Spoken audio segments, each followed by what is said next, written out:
Welcome to Visibility by Design podcast with your host, Juliette Stapleton. In this show, I want to help you combine your marketing strategies and your human design potential so you can show up, stand out, and attract your perfect clients with confidence and ease. Are you ready? Enjoy the show. Hi guys, welcome back to Visibility by Design. Today I have an awesome guest for you. Let me introduce you to Amber Leann Drake. Also, she's known as Communication Queen. And I want to talk today about the whole thing about communication, human design, speaking powerfully to different energy types. For now, let me start with asking you, how did you come across human design? Why human design for you? Honestly, I stumbled across it years ago and I opened my chart and I went, what is this? And then I promptly clicked it and I was like, this is too much. I don't understand any of this. This is very confusing. I barely understood like horoscopes at that point. I had no idea. Like, I was like, I'm a Cancer. That's all I know. That's all I've got. But it kept popping up and I kept seeing little bits and pieces and I was like, oh, I think I was a sacral generator. So I'd stumble into information about myself and I'd be like, this is so spot on. Like, it's so specific to me. And so I opened it up again and I just decided that I was going to master it. I was like, I need to know what's inside of this. Like, I need to know what this means for me, because I was really struggling in my life at that time. I was struggling to communicate. I was struggling to be heard. I was struggling in my relationships and interpersonal relationships. Communication all came down to energy, how I felt in my body and how I held myself, self-worth, and how I really energetically felt in my body. And so as I started pulling these things out, I was just shocked by how much information was there for me to be empowered by. It wasn't like, this is how you are, that's a bummer. It was like, this is how you are, and this is how you could be. This is how you could show up. And I was like, is that possible for me? And so I started just playing with it and experimenting, and it's been kind of a wild ride since then. That's amazing. Your profile is 6'2". Correct me if I'm wrong, but 6'2" is the kind of profile where you experience it yourself through yourself, and then you can just teach it, you can share it. It's so natural to you. And you just mentioned communication and the issues that you had yourself, and now you're known as Communication Queen. Right. And that's another correlation. Absolutely. About you were talking about it, and yet your profile kind of, this is exactly what happens, and human design is there. How did it lead you into, using this in your business? Honestly, I couldn't stop utilizing it for myself. Like, I couldn't stop going to it and being like, okay, I'm struggling with this thing. Where would that show up in my profile? And so working with clients in the lifestyle setting, in a life coaching setting, I couldn't help but be curious. Okay, we're stumbling into this shadow, into this situation that keeps presenting itself. Where could that be in your profile or in your design? And so I'd look and I'd be like, oh, there it is. Here's this thing. And I started in just little bits and pieces. My first readings I ever did were like 15 minutes long. Like, they were like super short, not a ton of information. I had to share it because it had been so life-changing for me. And so with my clients, I started sharing it, and I had a few people who were like, your reading just changed things for me, just like that, just overnight shifted my energy and how I felt about myself. You got to start doing that. And as a generator, I responded to that and started doing readings. And honestly, I did readings for just free at first for family, for people who referred to me, and people loved them. And it's one of my favorite things to do, honestly, is get to share this blueprint of who we are with my clients and with the people who desire to have that done for them. I can resonate so much. I have another question for you, and that just popped up in my mind. How is it to live as a sacral generator?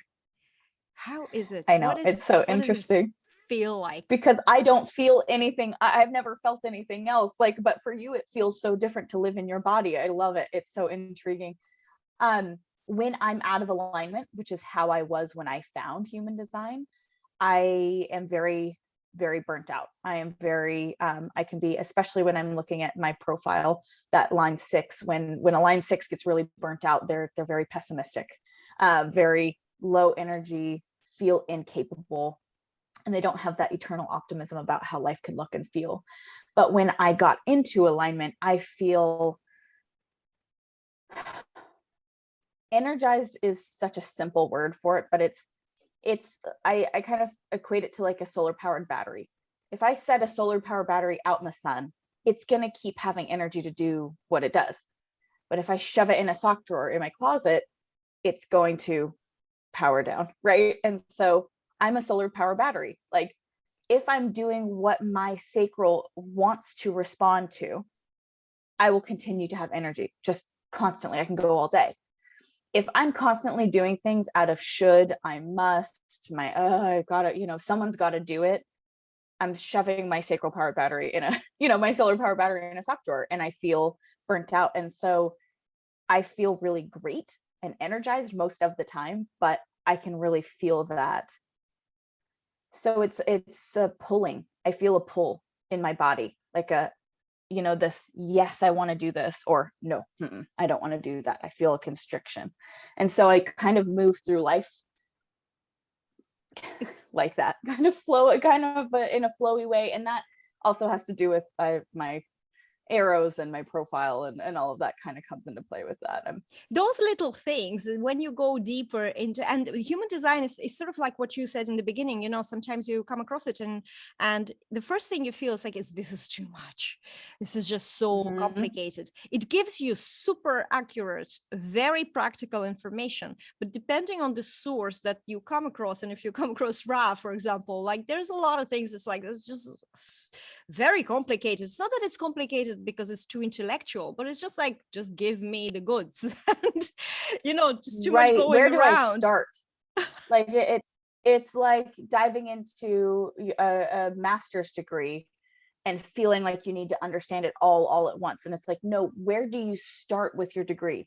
You start at the beginning, right? You take the first class, and then you take the first assignment, and then you don't need to know it all right away. And I think that's where people get caught up in human design, is wanting to understand. I mentioned arrows. Now everybody's going to be like, what are my arrows? Okay, your arrows, don't worry about those. If you're new to human design, don't worry about those yet. They do play a part, but you don't need to understand that to get started. And I think that's a good point. Key. It's like, you need to know your energy type, your strategy, and your authority. Like, if you really want to get started with human design, start there and play with it until you feel like you've mastered it in your body. And then start understanding all the other things. That is so interesting, because I will be honest with you, and maybe it's slightly contradictory, but just to share my own experience, the biggest breakthrough for me, and maybe it's because that I'm a splenic projector. So I've always had this very strong trust in my journey, or pull and act in the now. And I always had this splenic thing was there way before human design. When I read human design, especially about deconditioning, I thought to myself, you know what, I'm intuitively deconditioning already for probably 5 or 6 years. I didn't know about human design at this stage, but I'm doing what I'm reading. So, it's maybe because of that. But the biggest, and maybe because of that, it wasn't so kind of groundbreaking for me to just kind of, okay, you need to, invitations, right? Don't want to hear about waiting because I'm going to create my own. Then I'm finding out that's fine. You can create your own, as long as it's the right energetic feel and all these things. And the profiles was something that was like, whoa, now I understand. The profiles was something that was the biggest thing for me. And so I would include them into this hat of, start with you. And obviously, if you're starting from scratch, do just learn your strategy. It helps. And you have to practice. It's not an overnight thing. Like, there's so many things, I think, that just the penny drops, and it takes so long for the penny to really drop. And I think the reason I really lean into that is because it is the foundation. If you start leaping into other things without actually having that, it sounded like you already kind of had that trust in your intuition. But if someone doesn't, and they are really starting from scratch and they haven't started deconditioning, they can fall down the rabbit hole of trying to understand and do it all. And if they're not trusting in their strategy and their design, then they're going to get lost. And True. That's, the exact opposite of what, we want. But no, oh gosh, I was just teaching on lines and profiles, and it just is so mind-blowing how, and I mean, they show up just in your profile, but also in the rest of your design. Each gate in your design is connected to a line, and that line has a flavor, and that flavor will color that how that gate plays out, how that energy plays out forever. And those profile lines are so huge. What's your profile? 1-3. 1-3. Right. Okay. So it's like you have that grounded, earthy, rooted desire to like understand everything, with that, like, let's shoot for the moon and see what happens, like 3 line that wants to just explore. And when you look at how those work together, you can see not only how they can be so powerful together, but you can also see the like shadow biofeedback loop that can present itself. Like with a line 1, there's a chance for insecurity and like not being able, if you don't feel like you have grounded all the way down and investigated, you have this like insecurity. And then the line 3 can really show up as an escapist. Like, it's too hard. Everything I do, I feel like I fail. Like, and it's like, well, you're supposed to learn what works and what doesn't as a line 3.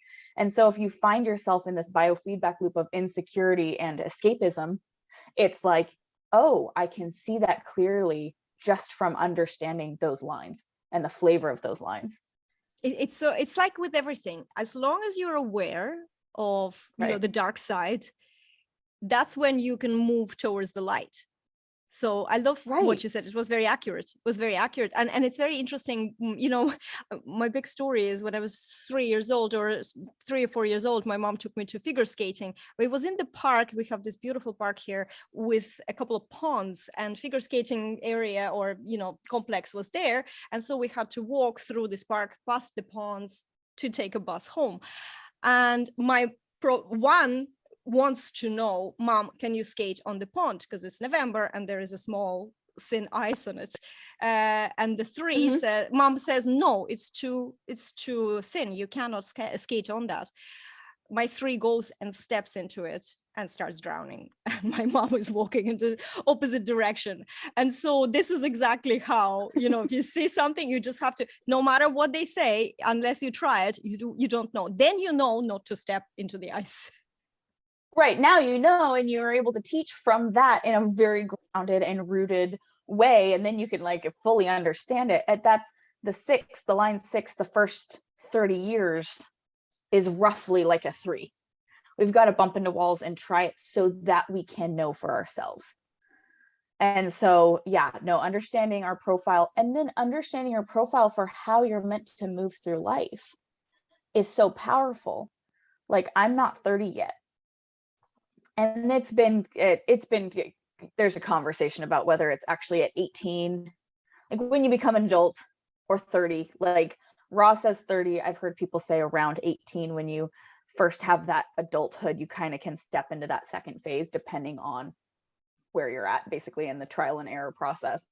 But that, for me, understanding that, I was like, oh, like that makes so much sense, because all through my life, I just constantly felt like a failure. Like I was like, why is with these relationships will flounder, and the way that I do things don't work, and then I have to try again. And it's like, why is this happening? And then looking at it from my profile's perspective, I'm like, oh, I was meant to do that. And if I look at it honestly for myself, I now have all of this experience to share from.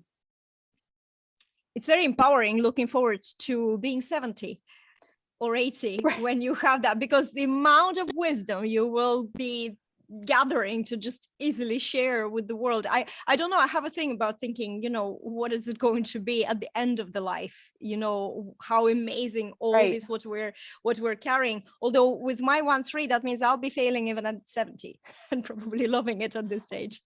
Right.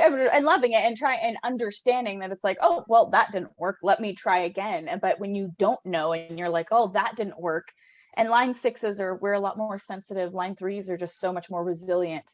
But line 6s, those first 30 years, we get bumped and we get bruised and we're like, oh, like that's how we kind of can become the eternal pessimist if we're just get stuck in that and in that burnout and that feeling of feeling like a failure.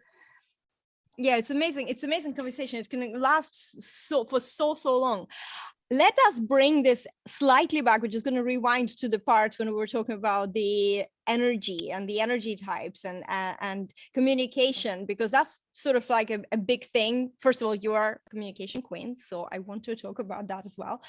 So how do we approach? Let's just go through these different types and you know, what are the basis of communicating to? I think for us, as coaches, and there's a lot of people in our audience who are coaches and experts and, you know, working with people and face to face and guiding them, communicating to different people based on their design. And you don't have to use the design in your business, but it really helps whatever you do. And I think that you have the, you know, you have the knowledge for that. I would love to pick on little goodies out. Yes. So honestly, learning the energy types can really change the way that you interface with someone, because feeling in your body safe in how you communicate. We all have different energetic fields and when you step into a conversation with a projector, it can feel like being probed. Like they just see you and they sense you, and it can be really disconcerting if you're not prepared for it, if you don't know what it's like. I'm married to a projector. I'm surrounded by projectors. Sometimes it's like they walk into a room and I'm like, like, hold on, like, because they see something and they're so pointed in their energy that they can just come in. Their energy field can kind of just take you off guard. But if you're aware of that, I know how it feels in my body. I'm like, oh, hey, like it feels like you have something to say. Would you like to share it with me? Oh, I just gave a projector an invitation.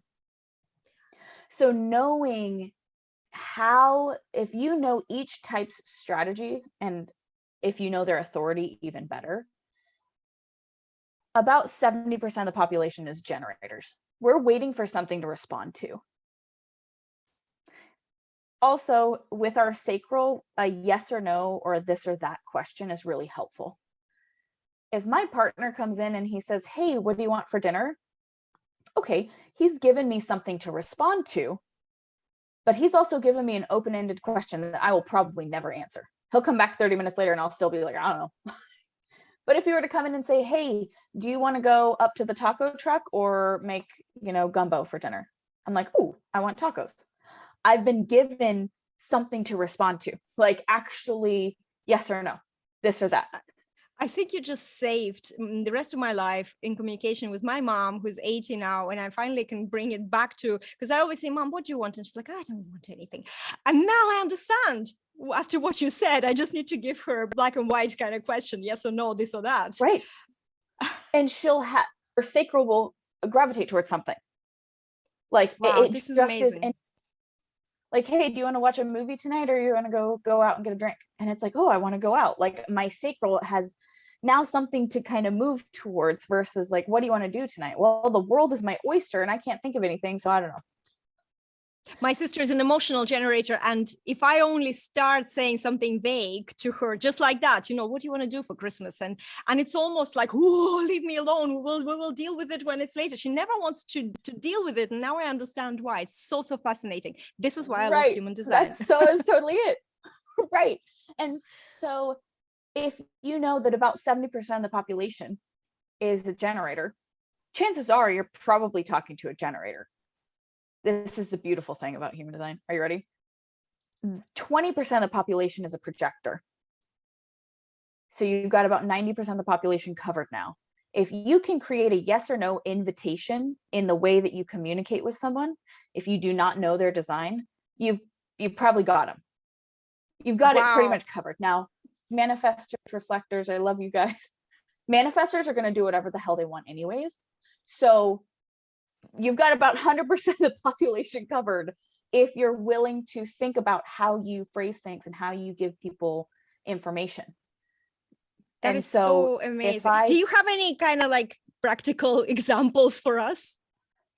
Right. Well, I'm thinking about like in marketing, if you're able to create a piece of content and you're like, hit me in my DMs, right? Like send me a DM so that you can get started. The only people you're going to get with that are manifestors, because they're going to do whatever they want anyways. Maybe a generator who's like responding to it, who's like, oh yes. But if you were to say, hey, are you super interested in this? I'd love to invite you to message me. You've now like kind of asked a question, yes or no, and invited them in. So you now have hit projectors and generators in the way that you raised. And asking questions is a really powerful way to open conversation. I remember learning this, and I'd take my dog on a walk, and I would take my dog on a walk, and I'd go and I'd tell my partner, I'd be like, hey, I'm gonna go on a walk. And then I'd be on my walk and I'd be like, he didn't want to go with me. Like, I don't understand. Like, okay. And then I learned all of this about communication. It clicked for me. This is why nobody has dubbed me the communication queen. Honestly, I'm the self-made communication queen. I just named it that because I was like, I went so hard into understanding like how interpersonal communication worked. And so when this clicked into my head, I was like, oh, he needs an invitation. Hey, I'm going on a walk. Would you like to go with me? Hey, yeah, let me put my shoes on. I was completely different response. He was feeling in his body like he hadn't been invited. He's not going to react to that. He's not going to do anything with that. He had not been given an invitation. You know, he's a projector. I knew that about projectors. And yet it was like in communication, it's like in day-to-day, moment-to-moment communication, I didn't even think about it. It was more like the big things. I'd think, oh yeah, he needs an invitation. But it's like, no, he needs an invitation to anything. It'll just make it easier for him. I love that. It's the day-to-day things that we forget to apply these big principles that we're learning, and we're thinking, oh, how can we get clients, how can we put it into our content, and then the person say they responded and they did message and you didn't even communicate rightly, but then it's in the day-to-day ordinary conversation, just little chats, inviting, the partners. I can relate to that so much. We have so many conversations with my husband, especially around like ordering a takeaway, where it's literally just looking at each other and like waiting until we invite each other. We're both projectors. So now I know what to say. And I'm like, well, you just said it. Exactly. Right. No, exactly. And even knowing like invitation hacking. I call it invitation hacking. Even that. You and me, I can use as an example. Like you hopped into my group and you had mentioned that you're a projector, and then you had mentioned your podcast. And so I messaged you saying, hey, like I would basically, I'd love to be invited into your podcast. I invited you to invite me. Like I gave you the space to invite me in because you needed to be invited into that like interaction in some way, and so being able to see, okay, in my communication, I call it invitation hacking. It's like, hey, I see that this is here. This is an opportunity. What are you going to do with it? Would you be, I'm interested. Where are we at? Like, would you like to invite me in? And you can be direct. Like there's nothing wrong. I think the more clear and direct our communication is, the better. But as a projector, saying, hey, I really love your vibe. Would you be willing to invite me into that? Like you're literally just giving me the opportunity to invite you. And then with your authority, you can respond yes or no or not. This is so amazing because, you know, I was just planning my publicity schedule for 2022. And I thought, okay, I want to get onto Human Design podcast myself as well. And I didn't feel like I had to wait until somebody will see one of these and, you know, maybe invite me back or, you know, swap appearances or whatever it can happen. I actually felt exactly what you just said. I thought, okay, I'm just going to invite them to invite me and create that conversation. And that's just sometimes it happens, you know, because other situations, obviously, even I, the way I sound, but even I will be sitting and maybe waiting too long and not creating space. But this is so interesting because, you know, okay, that's for the projector. But if it's, say it's a generator and you want to reach out and you say, hey, I saw that you have a podcast, you know, I'd love to be on the podcast. Are you interested in having new guests? Or yes or no question. Is that right? I'm getting it. Right, exactly. The other thing to keep an awareness around is beginning as a generator, we can tend to act as manifestors, where I go out and I say, hey, I'm going to be on this podcast. Hey, and we start putting ourselves out there in a way that is not actually aligned with our energy, that then we're not actually giving the universe space to give us something to respond to that's aligned for us. So if I saw your, right, like I went to your profile, I saw who you were, I saw your energy, my sacral's like, like, I'm intrigued by this. So you had already mentioned your podcast. So I had been given something to respond to, right? Initially, I wasn't just scoping the internet being like, hey, you should let me onto your podcast. I had initially been given something to respond to, but then I opened up the space to actually get that invitation open, like to step through the door, kind of, so to speak. This is actually quite brilliant. And, you know, generators, manifesting generators, even though many gens, you can act a little quicker, but still, you know, listen to this. You can go to somebody's profile and let your sacral or let and respond to what you see on the profile. It doesn't have to be something. Yeah, it doesn't have to be something like a conversation. Just don't go spamming. I mean, don't go cold messaging everybody. But if you see something, you have something to respond to, and you say, "Hey, I love your vibe. I love your style. Like, I'd love to get to know you better. I'd love to like open up the conversation by having had something to respond to." This is brilliant. I love those hacks. I absolutely love those hacks. Right, because we're told to wait.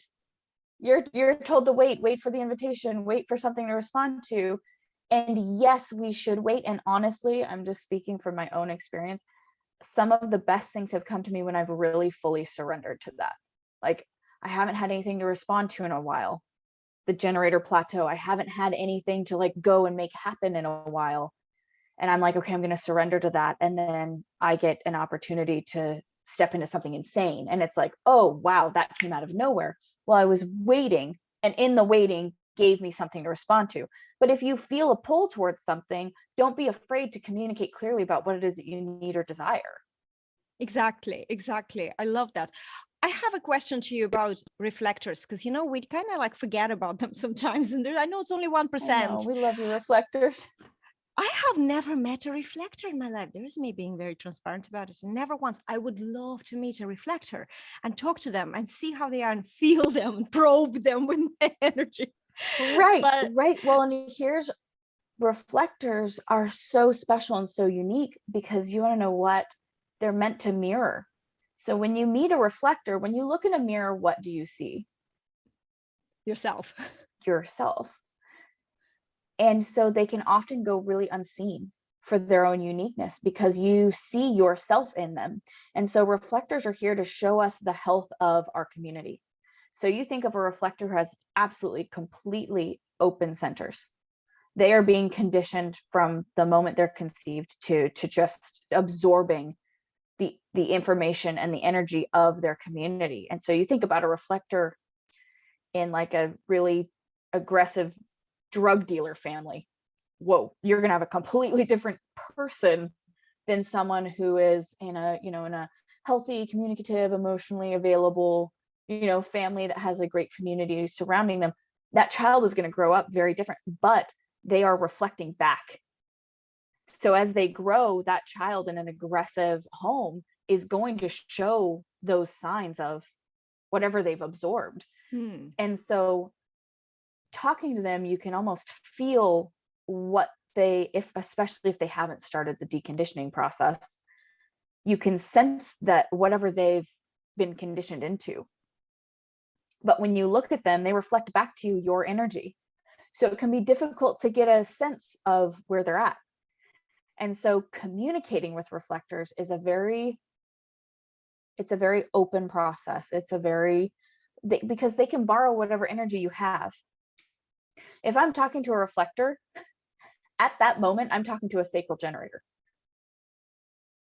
So I can, in a way, of course, we need to continue to respect their unique authority and process, but in a way, they have a little bit more energy. They have a little bit more of that sacral because they can borrow it from you so easily. But if you ask them a yes or no question, you have to know that their strategy is to go through the entire lunar cycle. And so if I ask a yes or no question, but expect an immediate response, like I would from a sacral generator, then you're in trouble. But if you have a reflector in your life and you're able to give them that space to take that yes or no question and feel it in their body and then feel it for the rest of the month, and so reflectors are really sensitive to their environment. If you have a reflector in your life, allowing them to choose the environment, if you need to have a conversation with them, or like you're going to have a podcast or whatever, allow them to choose the environment for themselves, because their environment is everything for them because of how they feel depending on where they are and whose energy they're in. It is so fascinating, and it's such a sound and beautiful advice as well, because there is something even with nurturing sequences or anything. This is where so important, I think it's so important to know who is on the other side of a discovery call. It's so important, right? Because then you can really navigate of how you're making an offer, of how maybe if it was a reflector, you make an offer, but then you leave them in some sort of nurturing cycle that they can still observe, and while exactly cooking the decision, I should say. I don't know why it came out. It's like, and you have emotional authorities. They're not going to answer your question right away, and that's about 50% of the population. So right. They need some time to actually feel into it. So if you're able to give an emotional projector an invitation, hey, I would like to invite you to do this work together, and then give them a little bit of time before you check in with them, giving them that space. Now, if you've got a sacral generator, you're going to be able to like read them when I do a discovery call with a sacral authority.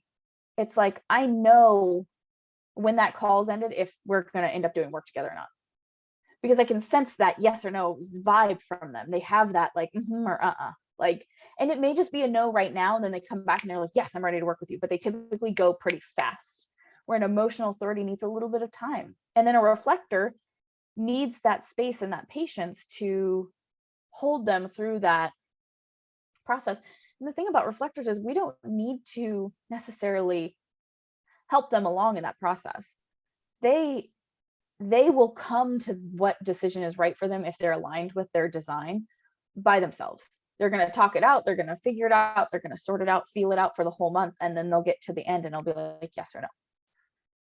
That is brilliant. Let's go to your gift. I know that we started with talking about errors, and you said, don't go into that. However, you have a very, very interesting gift. Talk to me a little bit about it. My gift? Yes, manifestation by design guide. Perfect. I was still so thoroughly in my human design chart. I was like scanning. I'm like, gift, where's my gift? Where's my gift? It's just the wording. It's a lingo. Yes, it's not like the gift of you here, but it's the gift you have for our audience. Yes, I love it. Manifestation by design. It's really fun. It's one of those things that just is kind of a unique quirk to human design, is the bottom right arrow. Depending on which way it's flipped, you have a sense of either receptiveness or like perceptiveness, where you're able to openly allow things to come in and manifest into you, versus specificity, needing to have specific ways of going about manifesting. And so it's really just about awareness. And if you study human design, it's It's called the manifestation arrow. It's also just a receptivity arrow. But it's manifestation by design is basically just tricks for utilizing that arrow to the best of your ability, whether it's flipped to the left or flipped to the right. And so it's really, really fun. And you can find that on the very front page of my website. If you scroll a little bit, there's a way to grab Perfect. that. We will have the link here in the show notes or description of the video if you're watching this on YouTube or Facebook. And without revealing which arrow or where it points for what, are you yourself a specific manifester or non-specific manifester? Non-specific. So I'm actually a quad right. So all of my arrows point to the right. This is amazing. Everything flow. Right. Everything is flow. So yes, I'm a non-specific manifester. This is brilliant. I am as well, although I don't have the full flow. I have the whole chaos of things. You have a little bit of balance. Yeah, you've got a little bit of balance there. And this is brilliant because this kind of awareness, guys, I really, really encourage you to go and read a little bit more about it, because that will help you also in maybe in your business, in your planning, in not shaming yourself because you're this way or the other. Maybe, not feeling guilty because you're not going to be able to set targets and then hit those targets like yours truly here. And that was very, very eye-opening for me. Why exactly am I like that? And why certain strategies out there just will never work for me, even like 10K months. I'm like, nowadays I don't even listen to any of those because I know I can't do that. Right.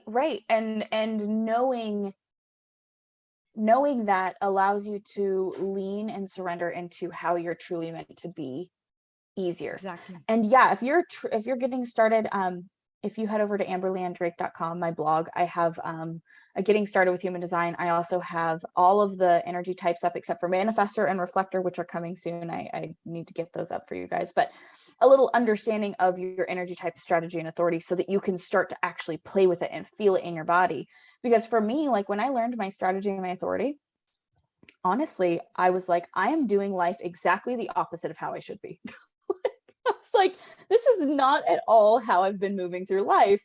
And yet, let me give it a shot. And so it was just kind of this, like, let me try it and see. And so it's one of those things that you can try it out.